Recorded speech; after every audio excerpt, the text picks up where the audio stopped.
ngiring Semeton Gianyar, bersama-sama kita sukseskan pemilihan gubernur dan wakil gubernur Bali serta Bupati dan Wakil Bupati Gianyar tahun 2024. November 27, TPS yang dituju Gianyar semakin maju.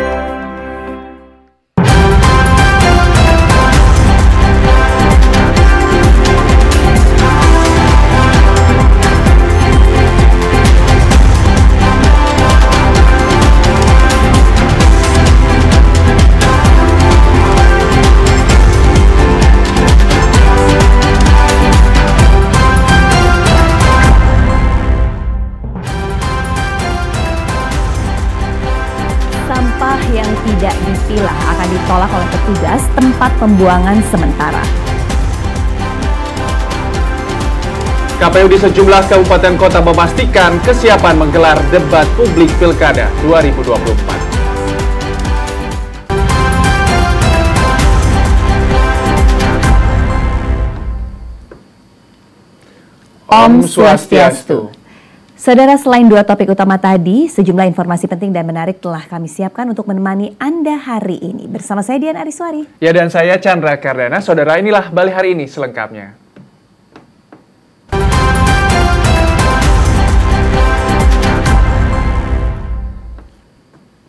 Kita awali dengan informasi terkait petugas yang bertugas di tempat pembuangan sementara TPS kini tidak lagi menerima sampah yang tidak dipilah.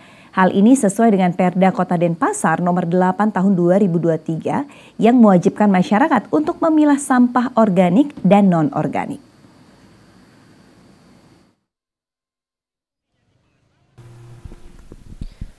Pemerintah Kota Denpasar secara resmi telah menerapkan Perda Kota Denpasar nomor 8 tahun 2023 yang mewajibkan masyarakat untuk memilah sampah organik dan non-organik.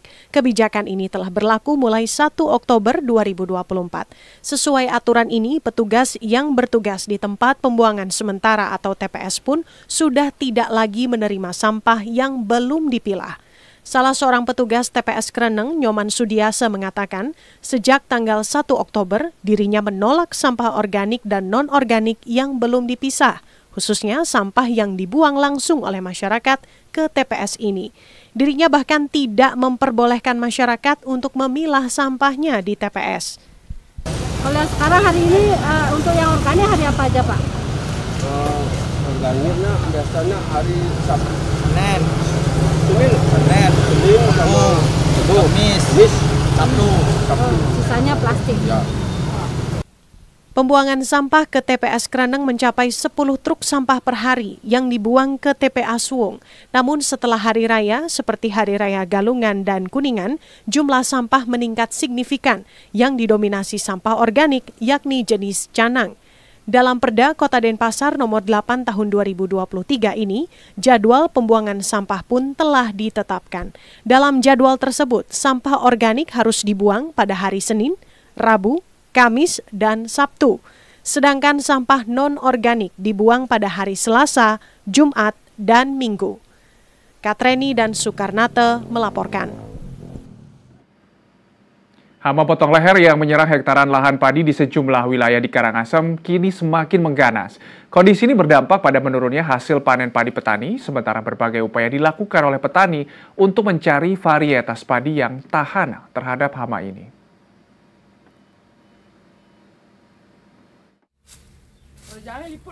Serangan hama potong leher yang menyerang lahan padi milik petani di sejumlah wilayah di Kabupaten Karangasem kian mengganas. Bahkan serangan jenis hama ini sudah terjadi selama hampir 2 tahun terakhir. Seperti halnya yang dialami oleh para petani di Subak Basangalas, Banjar Basangalas Kawan, Desa Tribuana, Kecamatan Abang, Karangasem.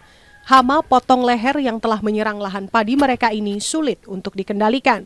Hal ini pun berdampak pada menurunnya hasil panen padi petani. Penyakit ini menyerang pada fase vegetatif dan generatif. Penyakit ini menginfeksi daun dan menyebabkan ujung tangkai tanaman menjadi busuk dan mudah patah. Kendati demikian, berbagai upaya pun dilakukan oleh para petani untuk mencari varietas padi yang tahan terhadap hama ini.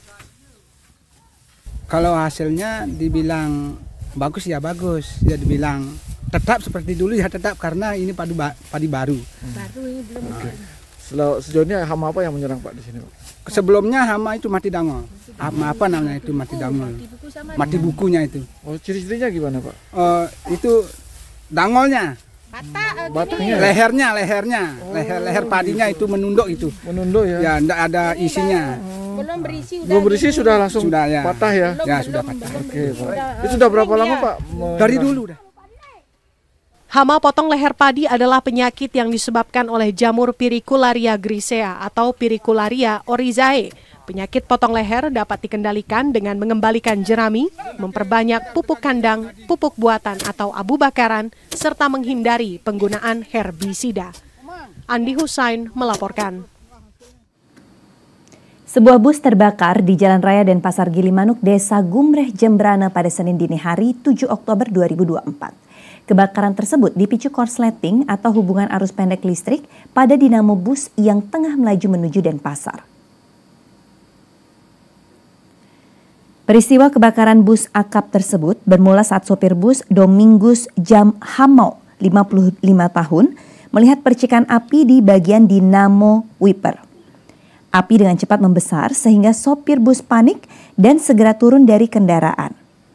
Sopir kemudian meminta bantuan warga setempat untuk menghubungi pemadam kebakaran.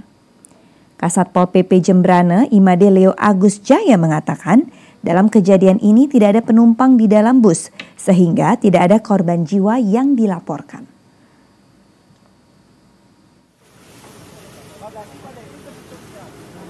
Api sudah besar, kita nyampe di lokasi, dan dalam waktu 60 menit api bisa dipadamkan.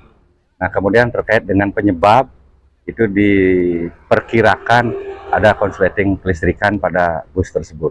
Menurut keterangan petugas kami, saat kejadian memang bus tidak ada penumpang, jadi supir habis mengantar muatan ke seberang, mau kembali ke gudang di Denpasar.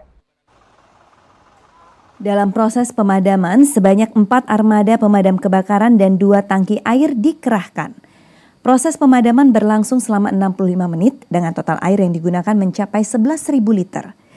Kerugian ditaksir mencapai 500 juta rupiah akibat hangusnya bus tersebut. Forum Parlemen Asia tentang Kependudukan dan Pembangunan AFPPD diharapkan dapat memberikan kontribusi signifikan dalam menyelesaikan isu-isu kependudukan di kawasan Asia Pasifik. Hal ini mengingat kawasan Asia Pasifik merupakan rumah bagi sekitar 60% dari populasi dunia.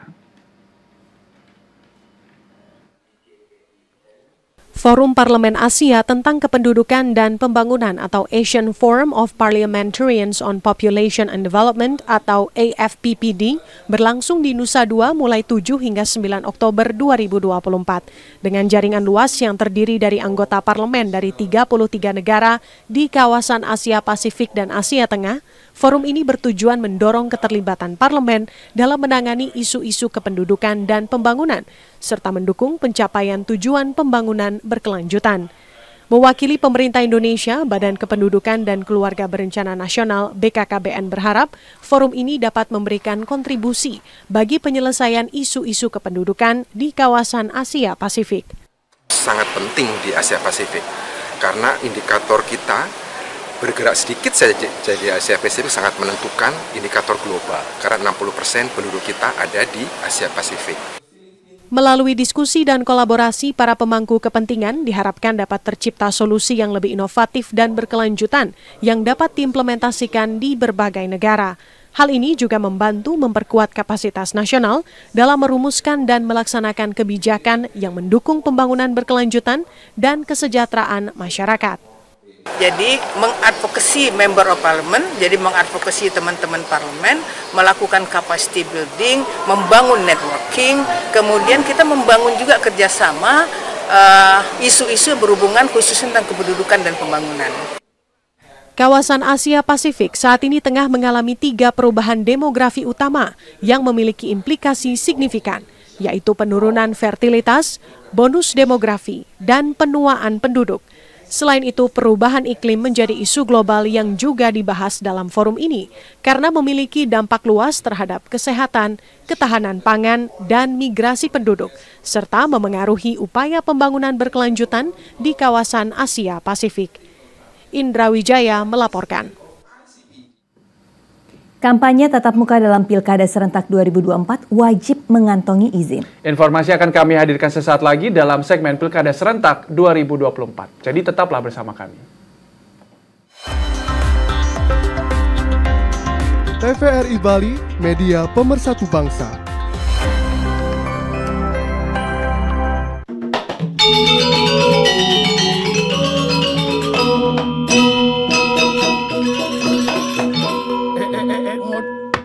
Cai kijo nih ngojek bintit caro anak super sibuk duen. Biasa man, dicang ke kantor kepala desa man, mumpung lewat. Memangnya ada pembagian beras raskin guin jani nengot. Waduh, isin polon mana jek pragat bantuan duen. Ngenawang, apang waktu sing ketinggalan kereta. We man, ingetang tanggal 27 November ini man akan dilaksanakan Pilkada 2024 secara serentak. Memilih Bupati dan Wakil Bupati Tabanan dan memilih Gubernur dan Wakil Gubernur Bali. Weh, adi mebah jak bongol kuping waulian sewai uyak pil duen. Adi gitu? Pilpres, pilgub, pilkada, jak pil duen dan lima kacaan. Adopis nih nengut. Yang sing adopis nih wajak golput duen bojani. Nah, justru dalam pilkada ini man kita menghindari yang namanya politik. Apang betul-betul terpilih pemimpin yang berkualitas, bukan pemimpin karena uang. Oke, wah, Suboyo terdaftar dari pemilih tetap nengut. Gampang jani man, gumi subo canggih. Jak klik doen di Google, cek dptonline.kpu.go.id. Tur ingatang, apa? Pilkada Tabanan 2024 pasti nyoblos. Pemilih cerdas memilih pemimpin yang berkualitas. Ingat, satu suara menentukan masa depan pembangunan wilayah di Kabupaten Tabanan dan Provinsi Bali. Jangan golput.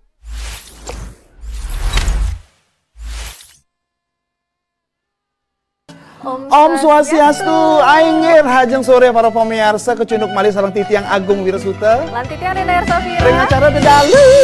Mendadi milu tusek dong mendadi milu. Ane penting hati statelia. Ane mulai sajumadan. Semangat makin rahina somo pasti ke makin benten dedalu ring TVRI. Nggih, sabi niki meliang-liang patut. Nggih. Oke, matur semua. Dedalu nak ngibur nggih. Nggih. I love you so much, baby. Kita orang tanah kedisi. Yeay. Sampun madue. Sampun nampak. Berlima gandeng kidung kasmaran nyenayang tresnan berline kapining adi bungan kenah beline.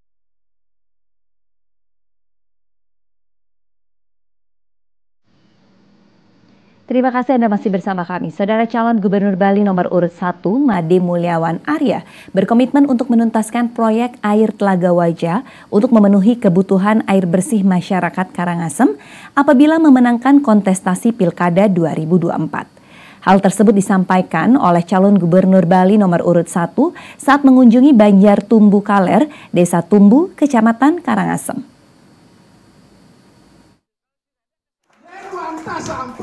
Sejumlah program untuk wilayah Bali Timur, salah satunya Kabupaten Karangasem, akan dilaksanakan pasangan calon gubernur dan wakil gubernur Bali nomor urut 1, Made Mulyawan Arya dan Putu Agus Suratnyana, jika diberikan kesempatan untuk memimpin Bali ke depan. Salah satu program yang khusus dirancang untuk Bumi Lahar Karangasem adalah penyelesaian proyek air Telaga Wajah. Menurutnya, proyek ini perlu segera diselesaikan agar manfaatnya dapat dinikmati oleh seluruh warga Karangasem, terutama yang masih kesulitan terjangkau air bersih. Di samping air bersih, pasangan calon ini juga menyoroti banyaknya warga Karangasem yang belum memiliki rumah layak huni. Untuk itu, program bedah rumah harus terus dilaksanakan, di samping pendidikan gratis dan jaminan kesehatan. Tentunya program pertama yang harus kami lakukan ya memang air bersih itu harus semua kabupaten. Ya, jadi Telaga Wajah itu kita manfaatkan bagaimana pipanisasinya berjalan dengan baik dan air bersih mengalir ke semua kabupaten. Dan kasihan dong masyarakat tidak bisa berternak, harus beli air untuk makan ternaknya. Jadi ternak makan ternak, ya. Petani pun begitu, susah untuk mendapatkan pupuk, dan tidak menyalahkan juga adik-adik kita lebih memilih kerja di kawal bersihan, memilih kerja di luar daripada harus bertani, karena bertani itu selalu rugi. Dan nah itulah menjadi PR kita bersama, bagaimana cara menanggulangi agar masyarakat kita di Karangasem kesejahteraannya meningkat. Tentunya dengan satu jalur ini, dengan Pak Prabowo, dengan Presiden terpilih Pak Prabowo Subianto dan kami, tentunya agar bisa berbuat banyak di Karangasem. Selain itu, terkait masalah gepeng yang selama ini belum menemukan solusi, pihaknya menegaskan akan merancang program khusus untuk mengatasi persoalan tersebut. Program yang ditawarkan ini adalah program yang fokus meningkatkan kesejahteraan masyarakat. Mertayasa dan Sutarno melaporkan. Pasangan calon gubernur dan wakil gubernur Bali nomor urut 2, Wayan Koster dan Inyoman Kiri Praste, memastikan pusat kebudayaan Bali di Kabupaten Klungkung tidak mangkrak dan akan dilanjutkan kembali. Pusat kebudayaan Bali akan menjadi pusat pertumbuhan perekonomian baru terbesar di Pulau Bali. Pusat kebudayaan Bali yang dibangun di atas lahan seluas 300 hektar lebih ini memanfaatkan lahan yang telah rusak dan tidak produktif sejak lama. Kawasan ini akan dirancang tidak hanya sebagai pusat kebudayaan, namun juga menjadi kawasan terintegrasi dengan berbagai fasilitas seperti konvensi, pusat digital, serta panggung pertunjukan musik yang mampu menampung 30.000 penonton. Calon Gubernur Bali nomor urut 2, Wayan Koster, mengatakan pusat kebudayaan Bali terinspirasi dari jejak sejarah zaman keemasan budaya Bali dan memastikan proses pembangunannya sebagai jejak sejarah tidak mangkrak dan akan dilanjutkan kembali. Dengan memanfaatkan lahan yang tadinya sudah mati, di Gunakse seluas 320 hektar sudah berantakan, rusak, itu akan dimanfaatkan untuk membangun kawasan pusat kebudayaan Bali. Sekarang sudah banyak sekali yang mau invest di sana, yang tidak mengizinkan. Supaya yang berinvestasi di sana orang yang baik-baik, orang yang punya rasa tanggung jawab dan cinta betul-betul terhadap Bali. Bukan orang yang sekedar mengeruk cari keuntungan di Bali.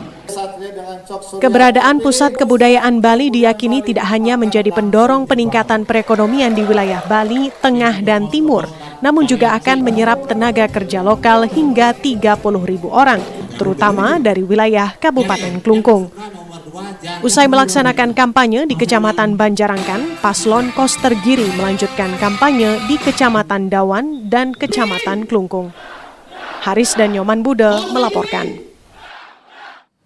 Badan Pengawas Pemilu Bawaslu Kabupaten Karangasem mengingatkan pasangan calon peserta Pilkada tahun 2024 untuk mentaati aturan yang ada selama tahapan kampanye berlangsung, termasuk harus mengantongi surat tanda terima pemberitahuan STTP dari pihak kepolisian sebelum melakukan kampanye tatap muka.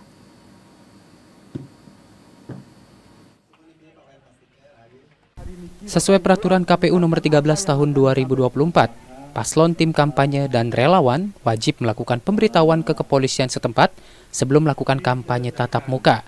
Setelah adanya laporan, pihak kepolisian akan mengeluarkan surat tanda terima pemberitahuan yang kemudian ditembuskan kepada pihak KPU dan Bawaslu setempat. Untuk itu, STTP wajib dimiliki para peserta pemilu sebelum kampanye dilakukan. Dalam STTP tersebut, para paslon wajib melampirkan nama anggota tim kampanye, lokasi, jumlah massa, dan penanggung jawab kampanye. Pasangan calon bisa mengajukan surat izin untuk melakukan kampanye ke kepolisian. Ya, artinya mereka harus memenuhi persyaratan dulu Pak ya? Iya, harus mengajukan izin ke kepolisian, yaitu STTP. Nantinya kepolisian mengeluarkan izin nanti disinkronkan dengan jadwal kampanye mereka yang sudah dibuat oleh KPU. Melalui STTP yang diterima, penyelenggara pemilu dalam hal ini KPU, Bawaslu, dan juga pihak kepolisian setempat akan dapat melakukan antisipasi kerawanan dalam melakukan pengawasan dan pengamanan selama kampanye berlangsung. Putra Widiarsana melaporkan. Ya saudara, jelang pelaksanaan debat publik di Pilkada 2024, beberapa kabupaten memastikan kesiapannya. Di antaranya Kabupaten Buleleng dan Kabupaten Badung. Selain memastikan pemilihan tema dan panelis, kesiapan tempat juga menjadi perhatian utama. KPU Kabupaten Buleleng memastikan pihaknya akan melaksanakan 3 kali debat publik Pilkada 2024, yakni pada tanggal 23 Oktober, 6 November, dan 20 November. Namun terdapat salah satu tanggal yang bersamaan pelaksanaannya dengan kabupaten lain, sehingga akan dikoordinasikan kembali untuk mencari tanggal pengganti. Selain itu, berbagai persiapan mulai dilakukan, seperti melibatkan paslon melalui beberapa kali pertemuan untuk menghindari kesalahan. Pihaknya juga telah menyiapkan panelis, perumus, dan moderator dengan melibatkan pihak kampus untuk menyusun teknis pelaksanaan debat publik Pilkada 2024. Sementara itu, pihaknya memilih pelaksanaan debat dilakukan di dalam ruangan untuk memastikan keamanan acara. Mungkin pengerahan massa dari masing-masing paslon. Jadi kita juga akan koordinasi dengan pihak keamanan dan selama ini juga kami terus bersinergi dengan pihak keamanan. Segala tahapan pilkada ini sudah di backup penuh oleh teman-teman di keamanan. Ya. KPU Kabupaten Badung juga akan menyelenggarakan 3 kali debat, yakni pada 25 Oktober, 8 November, dan 22 November 2024. Tanggal ini telah disepakati bersama pasangan calon bupati dan wakil bupati Badung. Hingga kini pihaknya masih berfokus menyiapkan tema strategis dalam debat pilkada. Tentu kalau dalam yang menjadi konsentrasi kami saat ini adalah penyajian materi ataupun tema debat. Saat ini kami sedang menyusun tim perumus, panelis nantinya yang akan mengangkat tema-tema strategis untuk diangkat, untuk dijadikan bahan dalam debat nanti yang akan dijawab oleh pasangan calon masing-masing. Debat publik menjadi salah satu cara untuk mengedukasi masyarakat agar dapat menentukan pilihan pada hari pemungutan suara 27 November 2024. Galuh Andika melaporkan. Lembaga Penyiaran Publik LPP TVRI Stasiun Bali memiliki peran penting dalam mensukseskan perhelatan Pilkada Serentak 2024. Salah satunya melalui pelaksanaan debat publik. Untuk itu, LPP TVRI memastikan kesiapan menyiarkan debat Pilkada tahun 2024.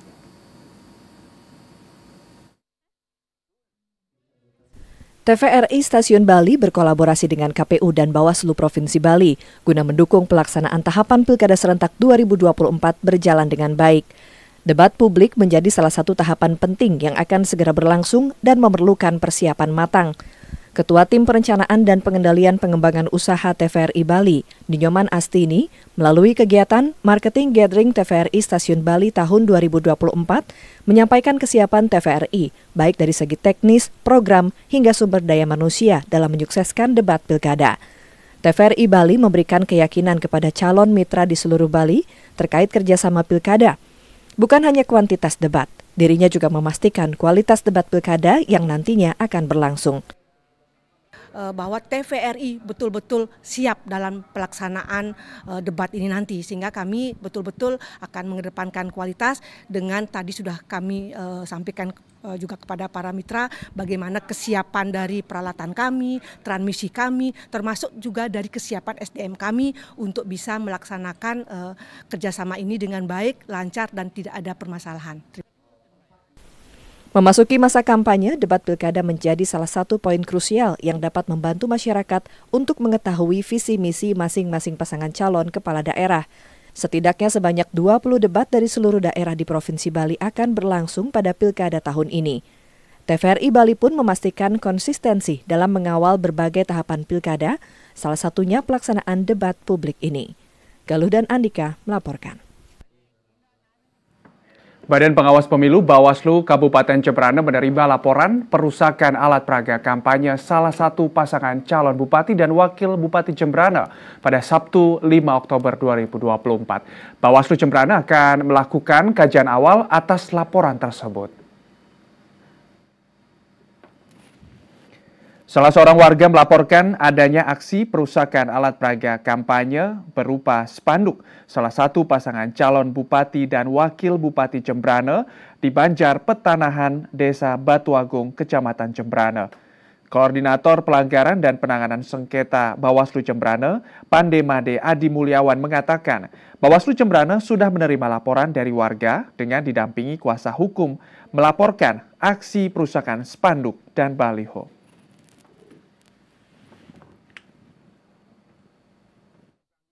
Spanduknya dicopot, hanya menyisakan kurang lebih 40 cm, sementara banner yang terpasang di lokasi yang sama itu dirobohkan. Sekiranya terpenuhi syarat formil dan material kita register, namun apabila tidak terpenuhi syarat formil dan material, itu kita kembalikan kepada pelapor untuk dilengkapi dalam waktu 2 hari.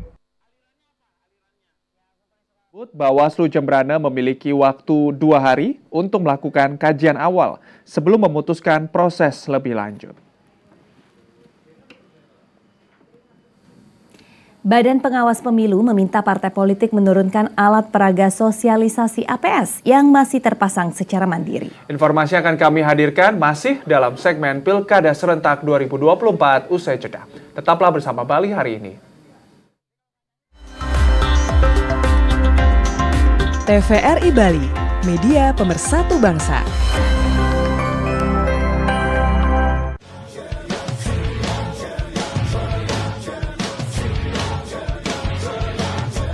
Tiba saatnya kita memilih 27 November tahun ini. Dengar kata hati, salurkan aspirasi. Suaraku, suaramu kan sangat berarti. Hei selamat Bali, lingang makin sarap sami. Masa depan Bali, memilih dengan nurani. Kita merawat demokrasi. Kita damai, kita peduli. Kita semua menjaga Bali.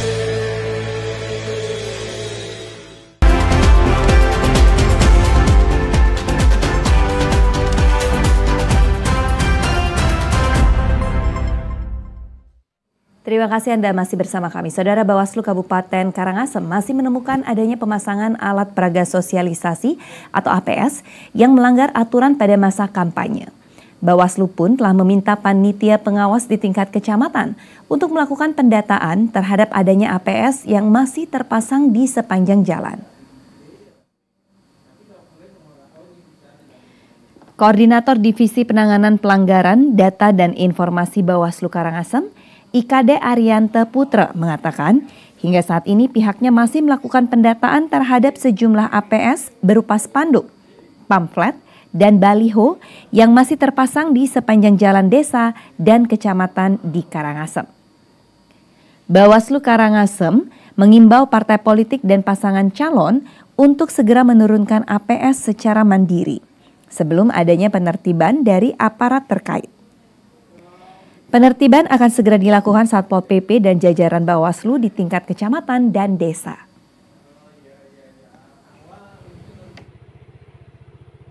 Dari Bawaslu kami sudah menginstruksikan ke jajaran Panwascam untuk mendata APS-APS yang masih terpasang di wilayah kecamatan masing-masing. Jadi sudah didata dan nantinya kemudian setelah di masa kampanye ini APS itu harus diturunkan secara mandiri oleh yang bersangkutan.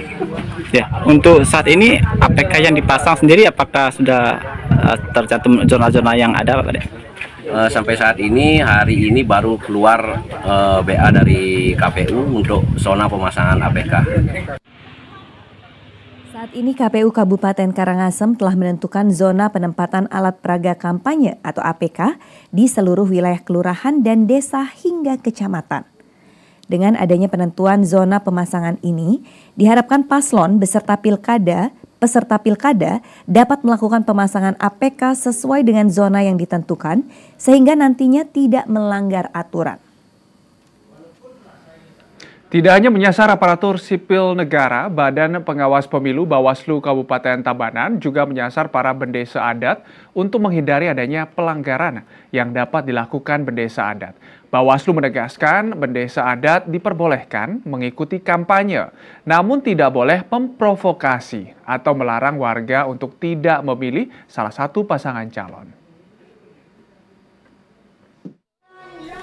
Meski bendesa adat diperbolehkan mengikuti kampanye dan mendukung salah satu pasangan calon, namun kebebasan tersebut menjadi catatan tersendiri oleh Bawaslu Kabupaten Tabanan.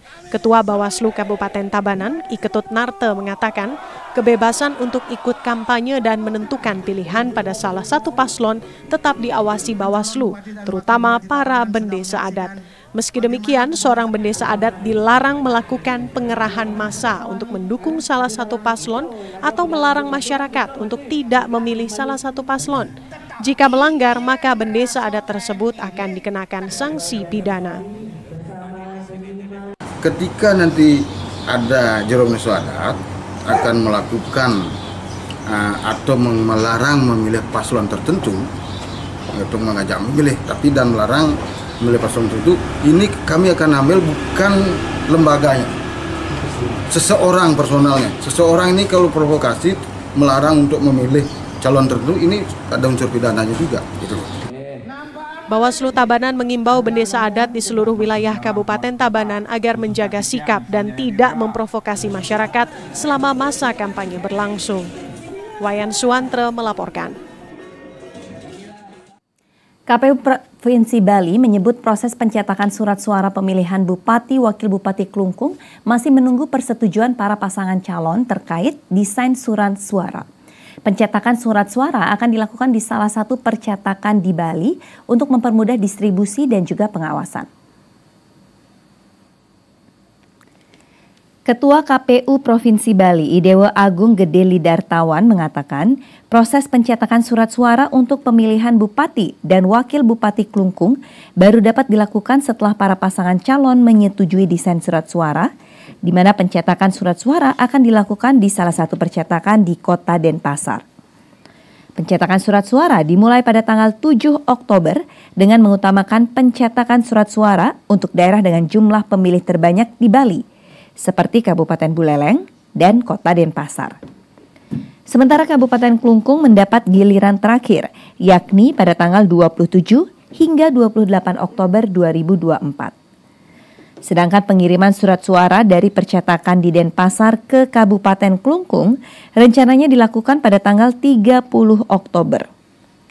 KPU meminta pihak kepolisian melakukan pengawalan saat distribusi surat suara hingga ke kabupaten kota.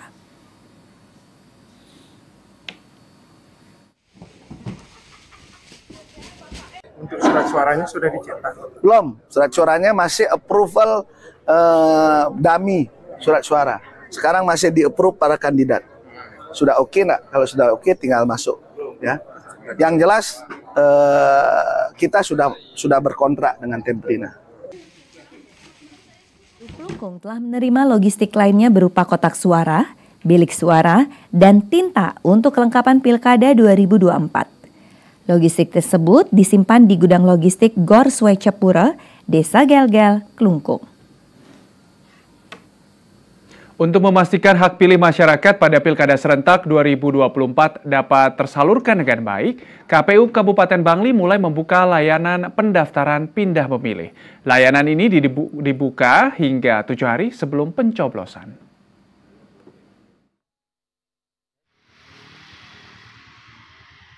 Komisioner KPU Kabupaten Bangli Niputu Anom Januwintari mengatakan proses pindah memilih di Kabupaten Bangli sudah dimulai sejak 17 September 2024 dengan membangun posko di 72 desa dan kelurahan, 4 posko di kecamatan, dan 1 di tingkat kabupaten. Dengan adanya posko pindah memilih ini, pemilih dapat mengurus dokumen pindah memilih paling lambat 7 hari sebelum pemungutan suara. Masyarakat yang berencana untuk pindah memilih ini pun diharapkan sudah terdaftar dalam DPT dan diwajibkan membawa bukti dokumen pendukung saat mengurus proses pindah memilih. Dokumen-dokumen tersebut pun nantinya diverifikasi oleh petugas KPU untuk dipastikan keasliannya.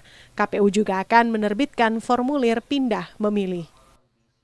Setelah DPD ditetapkan, tentunya kita masih berproses pada pelayanan pindah memilih atau DPTB, di mana pindah memilih ini syaratnya pertama harus terdaftar dulu dalam DPT. Karena keadaan tertentu tidak dapat menggunakan hak pilihnya di TPS asal, maka pemilih tersebut dapat menggunakan hak pilihnya di TPS tujuan. Adanya layanan posko pindah memilih ini pun diharapkan dapat meningkatkan partisipasi pemilih dan mewujudkan Pilkada Serentak 2024 yang berintegritas. Ibu Turatna melaporkan. Kodam 9 Udayana kembali menegaskan netralitas TNI dalam Pilkada Serentak yang akan berlangsung November mendatang. Selain tetap menjaga netralitas, TNI juga membutuhkan dukungan masyarakat dalam pengamanan pelaksanaan Pilkada Serentak.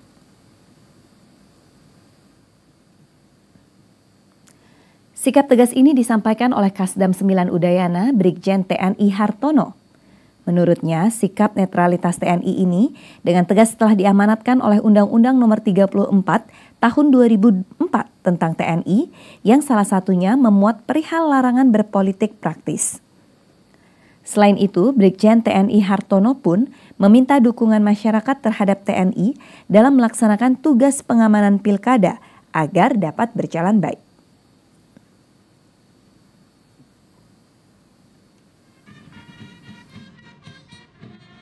Netralitas sesuai dengan kita harus tegak lurus bahwa kita akan tetap melaksanakan netralitas sesuai dengan perintah dari komando atas.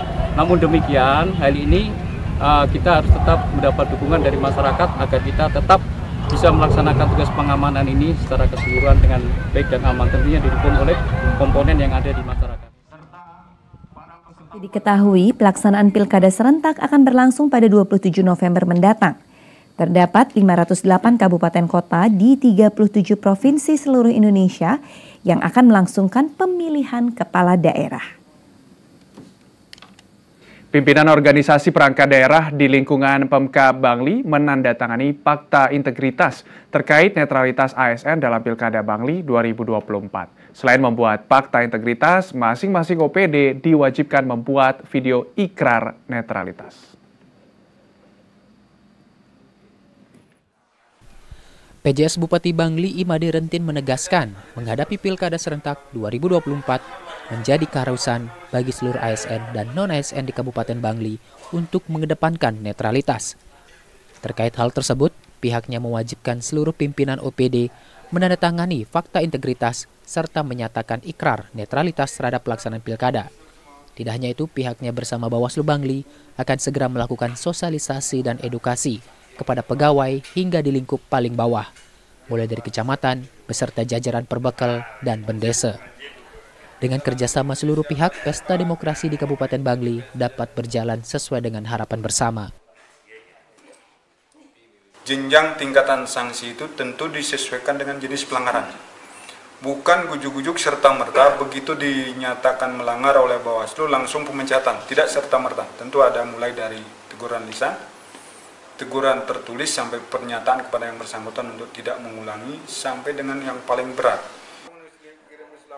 Jika ditemukan adanya ASN yang melanggar, akan dilakukan tindakan tegas sesuai dengan Permenpan, termasuk surat edaran bersama antar Bawaslu. Jenjang tingkat sanksi disesuaikan dengan jenis pelanggaran, mulai teguran lisan, teguran tertulis, hingga pernyataan yang bersangkutan tidak akan mengulangi lagi. Putu Ratna melaporkan.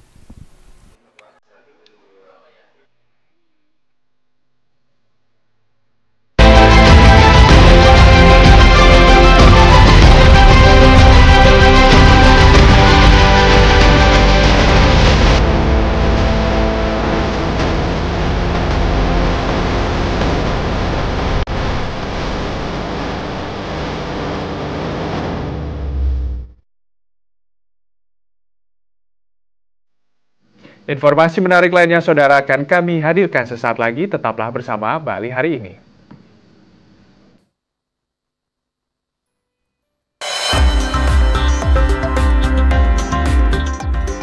TVRI Bali, media pemersatu bangsa.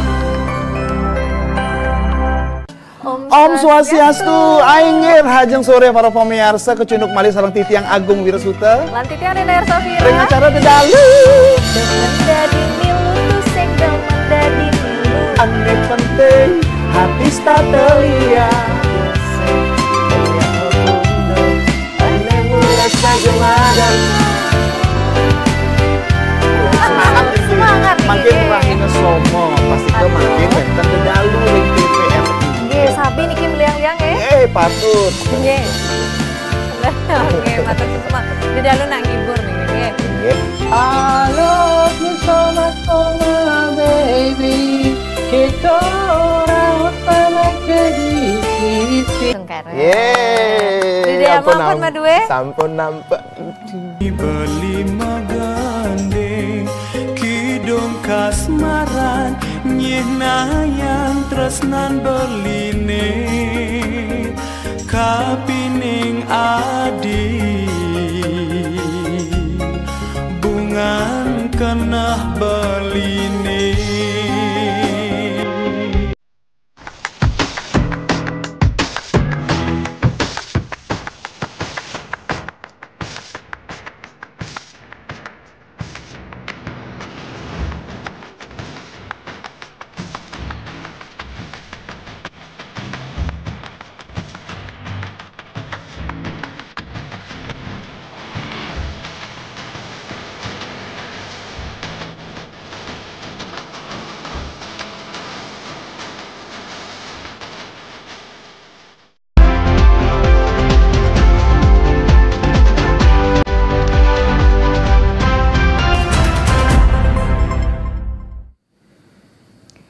Saudara Ketua Pengadilan Negeri Denpasar memandu pengucapan sumpah janji pimpinan DPRD Kota Denpasar masa jabatan 2024-2029 dalam rapat paripurna di gedung DPRD Denpasar pada Senin pagi.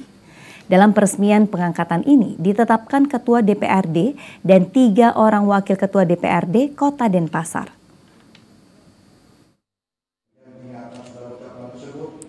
SK Gubernur Bali nomor 778 tahun 2024 tentang peresmian pengangkatan pimpinan DPRD Kota Denpasar masa jabatan tahun 2024-2029 menetapkan I Gusti Ngurah Gede sebagai Ketua DPRD Kota Denpasar, Ide Bagus Yoga Adiputra sebagai Wakil Ketua 1, Iwayan Mariana Wandira sebagai Wakil Ketua 2, dan Imade Oka Cahyadi Wiguna sebagai Wakil Ketua 3. Ketua DPRD Kota Denpasar I Gusti Ngurah Gede usai pengambilan sumpah janji mengatakan pihaknya akan segera menetapkan alat-alat kelengkapan DPRD sehingga setiap anggota dapat segera melaksanakan tugas dan fungsinya. Targetnya mungkin komisi paling... Enggak, sama, kami tidak ada yang target-target. Sama lah, semua tanggung jawab kita bersama-sama. Sementara itu, PJS Wali Kota Denpasar Idewa Gede Mahendra menekankan pentingnya sinergitas antara pemerintah daerah dan DPRD dalam membangun Kota Denpasar. Pihaknya berharap melalui pelantikan pimpinan yang baru ini terjalin hubungan yang lebih harmonis dan produktif antara pemerintah dan DPRD. Mari kita bekerja sama, bersinergi, berkolaborasi. Kan itu yang paling penting, yang paling utama di samping dengan kami wali kota. Sebelumnya pada 19 Agustus 2024 lalu telah dilantik anggota DPRD Kota Denpasar masa jabatan 2024-2029 dan pimpinan sementara DPRD.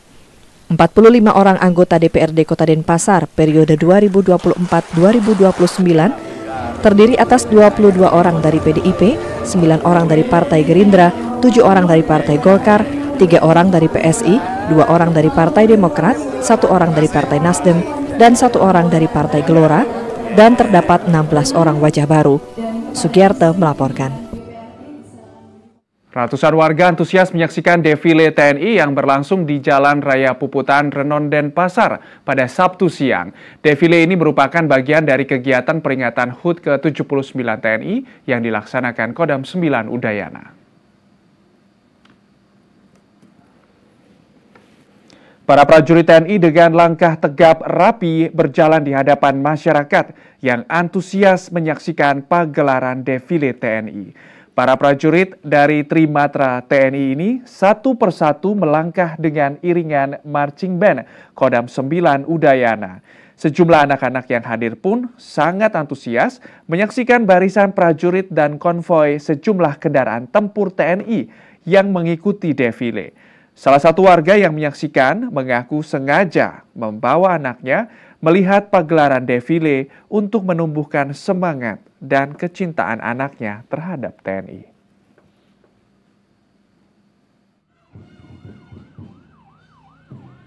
Sangat meriah, semoga TNI semakin jaya selalu di darat, laut, atau udara ya. Tadi ikut dari jam berapa? Ikut dari jam 6. Dari pagi? Iya, dari pagi. Ini baru pertama kali ikut peringatan? Iya, baru pertama kali lihat. Lumayan sangat meriah dan bagus banget. Ingin anak saya biar seperti ini, makanya setiap hari gini. Ya menarik, maksudnya bisa memotivasi untuk orang tua biar anaknya bisa jadi anggota TNI juga. Iya, pengen. Emang sengaja ngebawa anaknya ke sini supaya bisa. Iya, biar dia punya keinginan untuk biar bisa inilah. Iya. Pengennya AU, AL atau AL ya. 79 TNI ini mengambil tema TNI Modern bersama rakyat siap mengawal suksesi kepemimpinan nasional untuk Indonesia Maju. Beralih ke informasi berikutnya, Saudara, Dewan Pers dan Ahli Pers di Indonesia mendorong advokasi terhadap hak-hak ekonomi media atau yang dikenal sebagai publisher rights. Tujuan utama dari advokasi ini adalah untuk memastikan bahwa media mendapatkan kompensasi yang adil dari konten yang mereka produksi, terutama dari platform global yang seringkali memanfaatkan konten tanpa memberikan imbalan yang memadai.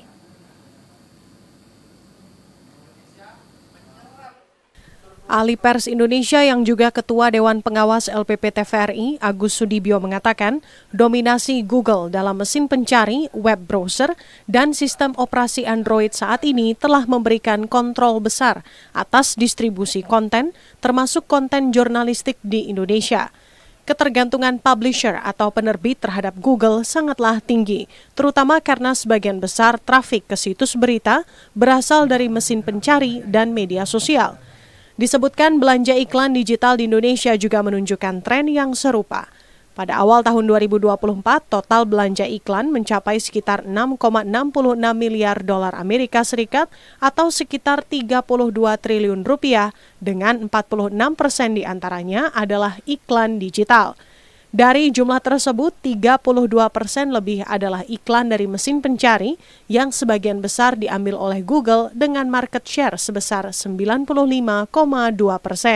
Kondisi ini pun dinilai telah menimbulkan tantangan besar bagi penerbit lokal. Oleh karena itu, Ahli Pers bersama Dewan Pers berupaya melakukan advokasi terhadap hak-hak ekonomi media, terutama memastikan bahwa media pers mendapatkan kompensasi yang adil dari konten yang mereka produksi. Langkah ini diharapkan dapat membantu media pers untuk tetap beroperasi secara berkelanjutan dari sisi bisnis, yang pada gilirannya akan mendukung kualitas dan keberlanjutan jurnalistik. Publisher right itu advokasi kebebasan pers dari jalur yang lain. Kalau advokasi kebebasan pers standar, itu dari advokasi pelindungan keselamatan wartawan, gitu kan, pelindungan pers dari kriminalisasi, publisher itu advokasi dari jalur yang lain, jadi mengadvokasi hak-hak ekonomi media. Nah, setelah hak ekonomi itu diadvokasi dengan harapan kalau medianya sustain secara bisnis, maka bisa diharapkan secara jurnalistik juga akan sustain. Dewan Pers memang mendorong penerapan peraturan publisher rights, yaitu Perpres RI nomor 32 tahun 2024 yang mengatur tanggung jawab perusahaan platform digital untuk mendukung jurnalisme berkualitas. Indra Wijaya melaporkan.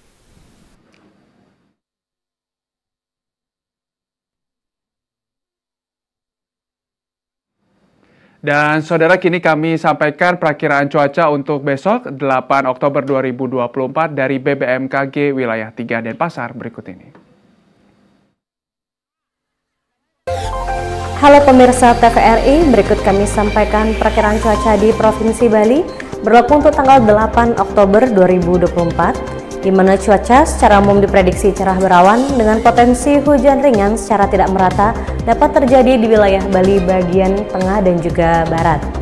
Lalu suhu udara diprediksi berkisar antara 23 hingga 32 derajat Celcius dan angin umumnya bertiup dari arah timur hingga tenggara dengan kecepatan maksimum mencapai 36 km per jam. Himbauan kepada masyarakat agar mewaspadai potensi tinggi gelombang laut yang dapat mencapai 2 meter di sepanjang perairan selatan Bali. Demikian informasi cuaca dari BMKG wilayah 3 dan selanjutnya kembali ke studio. Terima kasih.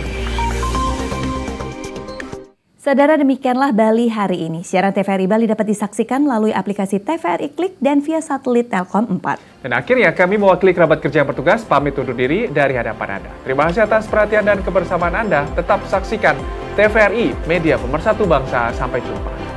Om Santi Santi Santi Om.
Gunakan hak pilih demi Buleleng.